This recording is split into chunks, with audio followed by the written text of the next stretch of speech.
So the term budget is a pretty hit or miss subject when it comes to room setups in general. Being a full-time college student, content creator, part-time sound engineer, and less than financially stable means that I have to carefully consider what budget means to me.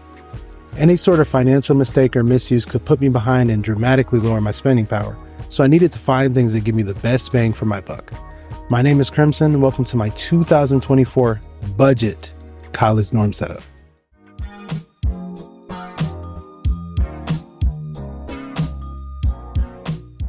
The main issue of living in a college dorm would be, well, space. We need room to function in our everyday lives and operate to the best of our abilities. Planning the layout of the room, making sure it incorporated me and my roommate's space came first and foremost. Arranging the beds in an L shape with appliances in between helps shape the basis of the layout. This gives the room a more spacious look and inviting look overall, while keeping plenty of space for our desks and drawers on the other side. Our rooms are slightly bigger this year compared to my freshman year, but only by a small amount. We chose to opt for having the two drawers side by side with each desk on either side. This made space for our 50-inch TV that I got during Black Friday a few years ago, and our consoles on either side. I keep the bulk of my items in a storage trio of either my closet, in a drawer, or under my bed. This keeps things neat and organized for easy access in a clutter-free room. I decided to further invest in my setup a bit more with an ergonomic office chair. This keeps my back comfortable for those longer classwork and content sessions. It's also good for any company I might have over. Finally, I decided to tie the room together with a small black area rug to remove a bit of the hard tile look from the room and give it a more cozy feel. I intentionally designed the room layout around comfort and ease of access to allow better productivity and efficiency in my day-to-day life.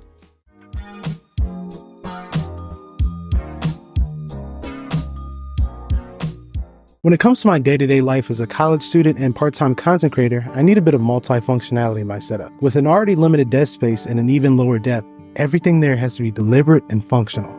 The centerpiece of my desk setup is, without a doubt, the monitor. I'm using the 27-inch 4K Scepter monitor. It's a solid budget monitor with up to 70 Hz refresh rate and a matte screen. The colors are accurate. It comes with 2 DisplayPort, multiple HDMI ports, and a stand with VESA mount options.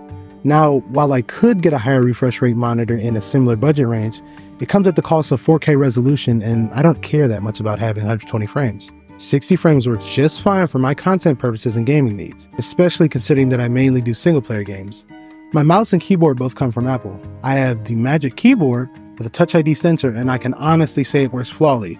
The keyboard holds the same typing experience as my MacBook and is also wireless. This gives me a seamless transition between the desktop to laptop typing experience, and the Touch ID sensor adds the extra convenience of biometric passwords. The Magic Mouse is also wireless and functions with the touch surface instead of the traditional mouse click and scroll wheel functionality. This ease of use combined with the keyboard is especially useful in editing apps and other productivity associated with my daily student life. While they aren't as intuitive for mouse and keyboard gaming purposes, it doesn't really matter because I mainly use a controller for gameplay anyway. The benefits of productivity outweigh the cons. This is also a good spot to talk about my daily essential tech. These keep me mobile and comfortable for a long day out as a college student. Using my base model iPhone 13 as a foundation, I caved in and added more to the Apple ecosystem. This consists of my AirPods Pro 2nd Gen, Apple Watch Series 8, M1 MacBook Air, and the MagSafe battery pack. And in some cases, my AirPods Max. The 2nd Gen AirPod Pros were a much needed update to my original Pros after I dropped them in the grease trap at my old job. The 2nd generation had a noticeable improvement in sound quality, bass, noise cancellation, and battery life, along with Apple adding a new adaptive transparency mode. I love to listen to music on the go, and the noise cancellation is an awesome addition to that. The light and low profile form factor also adds to the appeal, and it's something quick I can pop in my ears on the way to class. I guess on the other end of that spectrum would be the AirPods Max. While these aren't necessarily budget, if you can scrape together the money over time and find them on sale, it's an amazing buy. It's a further hook into the Apple ecosystem with many of the same features of the AirPods Pro and an even better sound profile. It also serves as a nice break to my ears from the AirPods Pro when I don't mind the extra weight on my head, not that they're very heavy. In terms of my Apple Watch Series 8, it functions as a companion to my iPhone. By no means do you need it, but it's always good and convenient to have. Certain social situations happen where I can't always pull out my phone. The watch is useful to change music, check notifications, or read text, and the watch serves that function perfectly. It also helps in my gym workouts, tracking my running heart rate and putting those measurements into the health app. While it does not replace the iPhone, in my opinion, it works perfectly as a companion. I suppose the MacBook would be the centerpiece of my essential tech, and it works as such. My base model M1 MacBook functions as the computer hooked up to my monitor display, as well as a portable and light laptop I can take anywhere. It takes up next to no space in my bag and comes to me with class, the library, and those late night meetups where you may or may not get any work done. It's fast enough to handle my day-to-day classwork as a CS major and any other editing content I may have to do for my channel. The last of my essential tech would be my MagSafe battery pack. I don't think Apple even sells these anymore, but it's magnetic to go with the iPhone and helps keep my phone battery charged all day. It's small and compact, so it fits in any small backpack pocket or even on the back of my iPhone. I usually take this along when I plan to be out longer than usual without returning to my dorm, and I can honestly say it hasn't failed me yet. It's good to mention it as more of a battery extender than a magnetic battery pack, but use it as Apple intended and you should be good. Jumping back to content though, I use a mix of previously mentioned items and some new things. The last few items on my desk would be my controllers and the dreaded USB-C hub. Both of these controllers come from the Xbox Design Lab.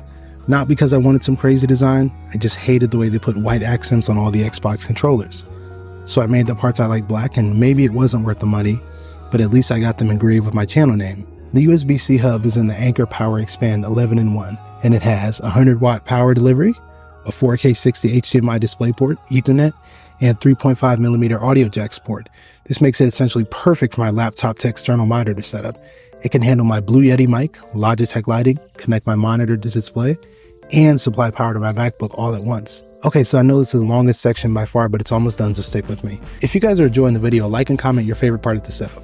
The last few components of my setup boil down to my webcam, lighting, mic, and software.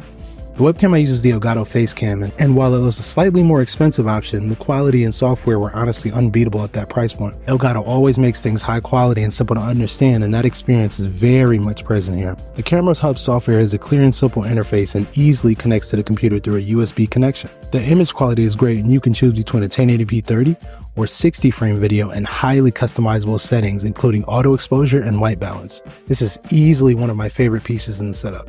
The lighting I use is a mixture of two Logitech Litra Glows and a multi-purpose ring light stand that I also use to record the talking section of these videos. The Logitech lights perform amazingly for how small they are. The Litra Glow provides a high brightness and has customizable color temperature, making it a must-have budget alternative to things like the Elgato key light. It also has a covering that automatically diffuses the light. The ring light is more of a bigger budget heavy duty light and helps in the more low light conditions of my room that I love to film in. It boasts many of the similar features of the Elgato lights in a bigger form factor and has the added bonus of holding my iPhone for filming reasons. Two honorable mentions that I forgot to add earlier would be my HD60X and my MagSafe charging stand. The Elgato card helps me record my gameplay in a clear and sharp 4K 30 or 1440p 60 frames. It integrates seamlessly with programs like OBS and has its own software to accommodate both consoles like the Xbox Series X and the PlayStation 5. My MagSafe charging stand holds my iPhone, Apple Watch, and AirPods all in one place and charges them wirelessly, saving me from having to use extra wires and adding convenience. It also has a built-in LED light function, which is a nice extra feature. There's also the Comica Vimo C3 wireless lavalier microphone, which I'm using for this video, so let me know how it sounds in the comments. Finally, we have my Blue Yeti mic and my Xbox headphones. The Blue Yeti microphone needs no introduction. It's a classic staple amongst almost all creators, and love it or hate it, it's reliable, has good build quality, and it's a good upgrade, giving you know how to make it sound better. I have it attached to a mic arm and shock mount to help with the desk vibration sounds, and a foam eyeball cover to compensate for the lack of sound treatment my dorm has. Lastly, there's the wired Xbox stereo headset, which was recently updated for the Series X console. These feel great to wear, have a nice sound with overall good bass, and have an overall sturdy build quality with good durability that will last you a long time.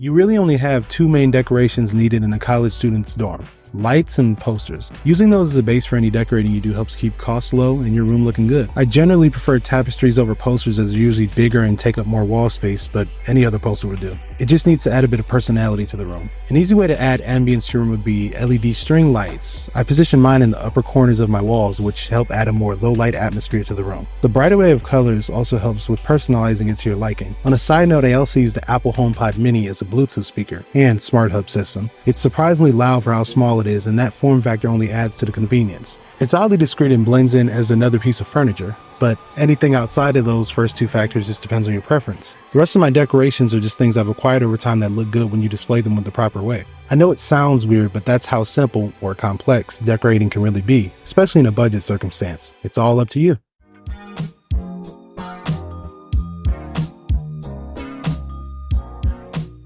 So when it comes to content creation, productivity, and college life in general, budgeting is hard, but it doesn't have to be. My love for tech, gaming, and all things digital leads me to not only to be a smart spender, but a creative spender. You can achieve a pretty nice balance between budget and having nice things. You just have to be creative and plan things out. But that's about it for my 2024 budget college dorm setup tour. This is my first fully scripted video, and I hope you guys enjoyed it. Let me know in the comments how you balance between budget and creativity. Thanks for watching, and I will see you next time.